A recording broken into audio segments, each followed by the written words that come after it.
भाकियों का धरना लगातार 9वें दिन भी जारी। भारतीय संख्या में मिल रहे किसानों और सामाजिक संगठनों का समर्थन।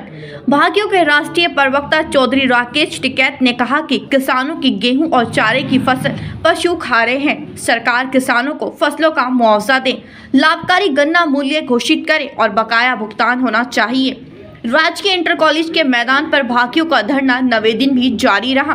जिला उपाध्यक्ष राजेंद्र सैनी ने कहा कि सरकार ने किसानों की आय दोगुनी करने का वायदा किया था, सिंचाई के लिए मुफ्त बिजली देने की बात कही थी, लेकिन किसानों के लिए कुछ नहीं किया गया।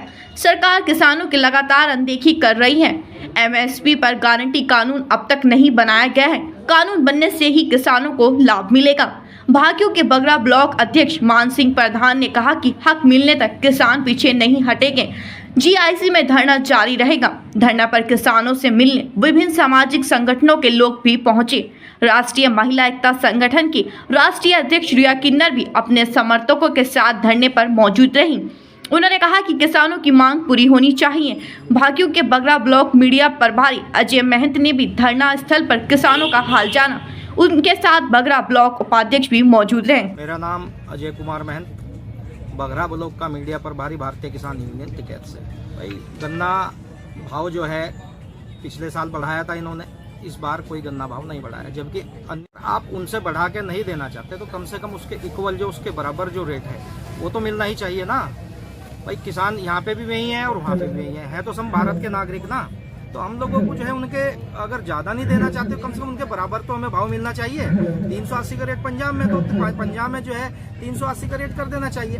बिजली है, बिजली का मुद्दा है। बिजली यहाँ पे सब राज्यों से आप कहीं का भी आप कंपैरिजन कर लीजिए, किसी भी राज्य का कंपैरिजन करेंगे तो आप जिस राज्य को भी आप उठा के देखोगे इससे कम रेट है, यूपी से कम रेट है।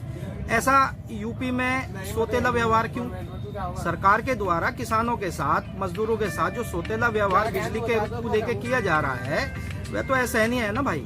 तो उसमें यही है कि जो बिजली के जो दाम बढ़ाए हुए हैं उन्हें जो सामान्य तौर पे अन्य राज्यों की जो तुलना में तुलनात्मक जो रेट यहाँ पे लिए जाए, एक हमारा ये मुद्दा है। एक आवारा पशुओं को लेके जो है, आवारा पशुओं के लिए बहुत बड़ा जो इसमें एक घालमेल मैं मान के चलूंगा। अब पूरी रात किसान जाके पहरेदारी कर रहा है फसल की, ठीक है, तो आवारा पशुओं से मृत्यु भी हो रही और जो फसल की जो उजाड़ जो लगा रहे हैं, फसलों को उजाड़ा जा रहा है पशुओं के द्वारा, जो आवारा पशुओं के द्वारा, वो बहुत गलत है। तो किसान करेगा क्या? किसान पे बहुत सारे खर्चे हैं जो कि इस फसल पे निर्भर रहते हैं, जैसे बिजली के बिल है ना, उसके अपने निजी खर्चे हैं, है ना, उसका राशन है पूरे साल का, उसी से राशन उसका उपलब्ध होए, बच्चों की फीस है, ब्याह शादी भी करनी होए, हर्ज मर्ज है, बीमारियां हैं घर में और बहुत सारे खर्चे जो इससे निर्भर हैं, ठीक है। तो और वही उसकी उजड़ जाएगी तो फिर उस पर रह के आ जाएगा। तो मेन मुद्दा आवारा पशुओं का हाईकमान है, अधिकारी से बात करने का काम उनका है।